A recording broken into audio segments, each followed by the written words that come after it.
So I'd love to talk to you about clickbait and the internet, because I think you might have some interesting opinions on it. Well, I don't know how interesting my opinions are. I worry about the internet, but you know, I'm an old fogey. When I started in newspapers, I started on a newspaper that Charles Dickens would have been completely at home in.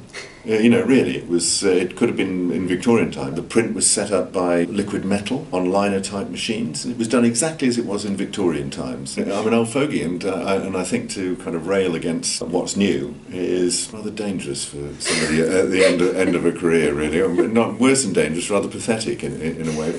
I do worry, because I just don't see it producing the kind of journalism I admire, but producing loads and loads of the kind of journalism I despise. Hello everyone! Today I am talking to Michael Buerk because I am working with the Words by the Water Festival and I've been given this wonderful opportunity, so I'm just going to be asking some questions. The first question I've got for you is, you've had a career which has spanned 30 years at the BBC, and you are indelibly linked to a single story, that of millions of starving Ethiopians. Do you think a story like this today would be reported any differently? I think it would be, well, I think the big question is, would it be reported? Because in those days, well, the BBC still does have foreign correspondents in places like Africa, but certainly newspapers don't have foreign correspondents in the way that they used to have, because newspapers are dying. And the internet organisations where people get their news these days don't have foreign correspondents. But I suppose there's every possibility that even in a place like Ethiopia, there are people with phones and sometimes even smartphones, so the news might get out in a completely different way. Yeah. So the big question is, would it be reported at all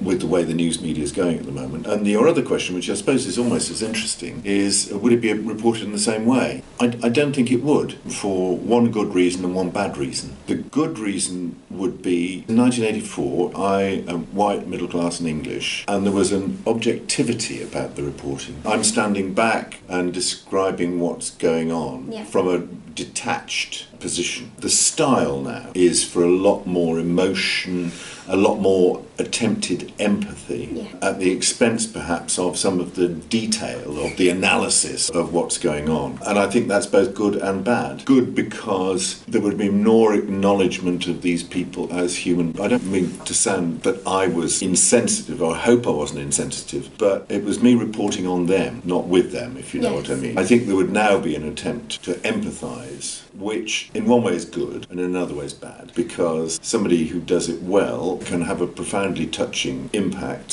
sensitive impact, but there's an awful lot of people who try to do it and end up with something that is trite and doesn't tell you why this is happening. I've got rather mixed feelings about it. John Humphreys said your cool and dispassionate style of reporting, he praised you for that. Did that help you cope with the devastation that you saw once you came home? Yeah, I was based in Africa at the time, and indeed I've got identical twin boys. They were 11 at that time. I saw an awful lot of 11-year-old children dying, and it was very difficult not to think of your own children. You would be inhuman not to have been touched by the distress. Such a huge scale. It's a huge scale because you can see tens of thousands of people starving, but each individual person is a discrete tragedy of its own. Being human for that not to have had some sort of impact on you. Though, and I wouldn't make the comparison in any other way, rather like nurses or doctors in these kind of situations, though of course not being anything like, or any help at all really. In these circumstances you take emotional refuge, I suppose, in the mechanics of what you're doing, which was quite complicated. Finding out what was going on, directing shots for the cameraman, trying to find information, all that kind of stuff, and all against a deadline. And so you did,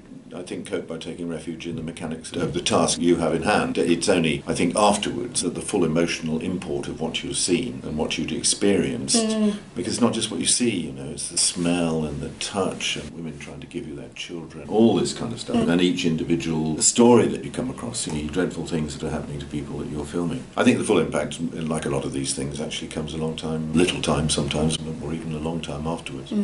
How did the food situation work for your family while you were there? I was living a long way away in Johannesburg at the time, which was several thousand miles away, which was where I was based. How we got on, in essence, and I'm sure it's the case in all families, it's a matter of poverty as well as, if you've got money, you can find food somewhere. We got hold of a plane by then, we had Land Cruiser. So, we certainly managed to find something. But even in Coram, which was one of the epicenters where a lot of the filming for one of the reports was done, which is a small town, actually a village, really. On the main street there was what you probably call a cafe, but it was just a mud room and everything. We went there, and I remember you could buy some of the bread. It's made from teff, which is local cereal. And we could buy some, so we bought a couple of these and then just looked up. There's this huge crowd of people at the door of this cafe, just watching us about to eat. And an old man dropped on his knees and came shuffling across the floor, sort of begging. Then, can you imagine what sort of situation that? Of course, your first instinct is to kind of try and talk about the feeding of the 5,000, and what a pathetic, what do you do in these circumstances, and what an arse you actually feel.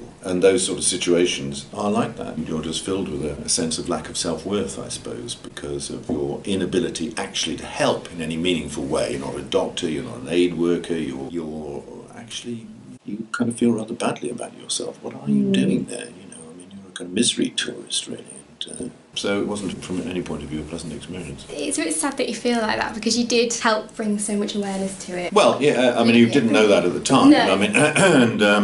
And in fact felt very badly about it all round, because I thought, what am I doing here? Am I just filming this to provide some sort of vicarious experience for all those couch potatoes in Britain who'll be sitting there over their fish fingers as the evening news goes out and looking at these poor people dying there, as some sort of, not entertainment, but you know what I mean. Watching The Simpsons. Yeah, I think we'll have the football now. That's all I'm doing it for, And as it turned out, it prompted a lot of change of policy and Live Aid, Band Aid, all that kind of stuff that probably did some good for once, but you didn't know that at the time. No. So what are your feelings on the rise of clickbait-style journalism and the fact that investigative journalism is becoming less and less financially viable?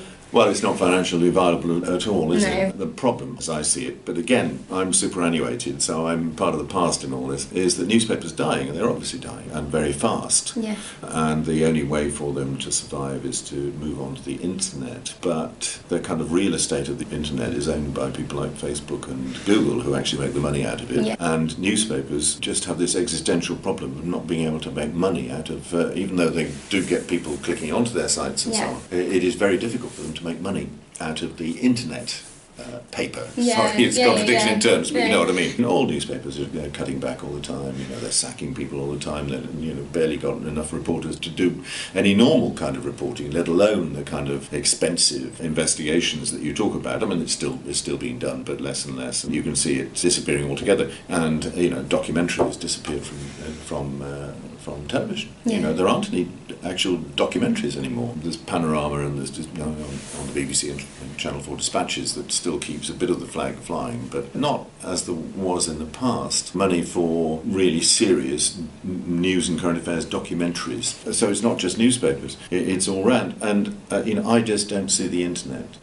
providing the money and resources to do that kind of thing, or employing the kind of people who do it, or indeed have the same sense. And you can complain that newspapers are not neutral, of course they aren't, but not the same journalistic ethos of the best newspapers and the BBC and indeed ITN, of however imperfectly it transpires, of some idea of neutrality, of trustworthiness. You can say, well, the BBC is a bit left of centre, or I'm sure a lot of people say it's a bit right of centre. We can argue about that, but there's at least an aspiration in organisations like the BBC and ITN to be fair and as politically dispassionate, or at least balanced, as possible, even if they maybe don't succeed at the end of the day. At least it's an aspiration. Whereas I don't see any of that on the internet. What I do see on the internet is an enormous amount of either trite, superficial, bullying, cowardly, howl-round nonsense. I'm sure there's lots of stuff that I haven't found that's absolutely brilliant, TED Talks and all that sort of stuff, but there's an awful lot of just dreadful stuff on,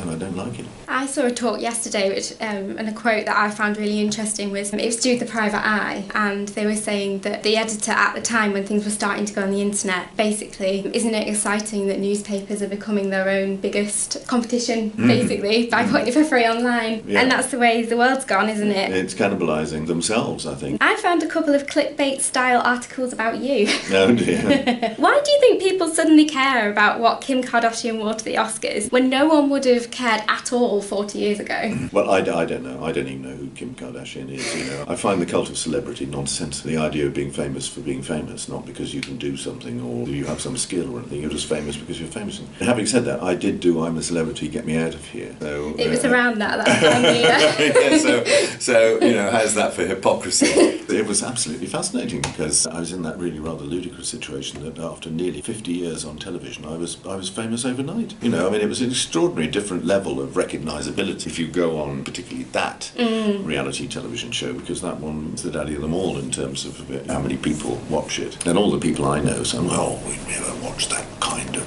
television and all this sort of stuff, and then proceed to exhibit absolutely encyclopedic knowledge of what's gone on, you know. So I think there's an awful lot of hypocrisy about it. Do you feel social media and the fact anyone's opinion can get huge amounts of attention has been a positive thing? Or do you think the amount of misreporting and fake news mitigates that success? I can be very snobbish about this. To be honest, I'm not that interested about the opinions of people who don't know anything about something. I quite like the detail, not the opinion. And that extends, actually, to some degree, to some television news. You know, I look up and I think, that's not reporting, that's your opinion. And who are you? You're a journalist like me. I'm not interested in your opinion, just tell me what happened. And you know... So that kind of thing. I think in social media generally, everybody's got an opinion about something. And I don't mind that. But what I do mind about social media is the way it seems to have very little tolerance for people whose opinion is different. We seem to be moving into a situation, and I don't know whether to blame social media for this, or whether it's just a trend in society generally, where the idea that you could respect somebody felt differently about something than you, that you could respect their point of view, even if you thought they were wrong. Well, now it's verged into the situation that if you've got a different view from me, not only are you wrong, but you are evil. You're positively evil. Yeah, and you kind of think, hang on a second, why don't we just have an interesting discussion about this? And might never come to an agreement, but you know, I'd be interested to know why you think that, actually, you know. But that doesn't seem to be part of the dialogue anymore. And where I blame social media directly is because it enables us and encourages us to be in a situation where we only consume information and opinions that we already know we agree with.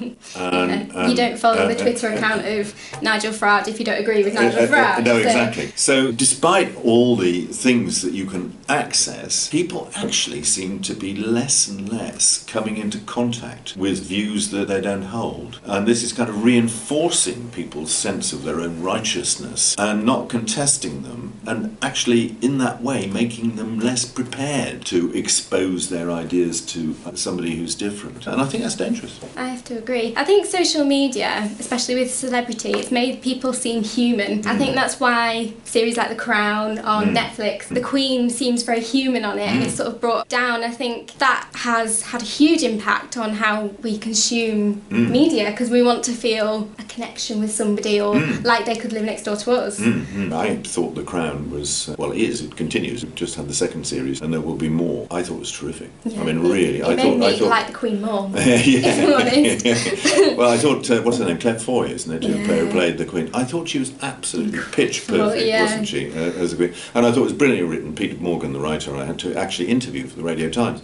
So I was really interested in the whole thing. I thought that was absolutely brilliant. But on the wider point, and this is in a sense, I think, the underlying attraction of programmes like I'm a Celebrity or reality television, is that it is the very ordinariness of the so-called celebrities. The fact that they are no different from us. My theory is it's the modern-day equivalent of the public executions, which went right the way through up until the 1860s, I think. Anyway, mid-19th century. You know, people were marched out of Newgate Prison and then along what is now Oxford Street to Tyburn, which is now as near as, damn it, Marble Arch, and publicly executed criminals. I mean, we could be executed for stealing a pair of gloves or something. But there would be hundreds, and I mean hundreds of thousands, a smaller population, of people there to watch them being executed. And it was a kind of morality play And I think very much in parallel, particularly when you're being tortured on I'm a Celebrity, because more religious times, and they would look at the criminal who was about to be executed, and he was every man, or indeed every woman. You know, but for the grace of God, it could be me up there on that gibbet. And I think it's exactly the same for reality television. You know, those people in the jungle there, or in the Big Brother house, are no better than me, no more skilled at me, and it could be me. It could easily be me. And I think there's a parallel between the two. Which would be rather fun. I should have said that on I'm a Celebrity. But maybe I will if I do it again. Article. Yeah, absolutely. Yeah. Thank you so much. Pleasure. I'll see you again next time for another video. Bye.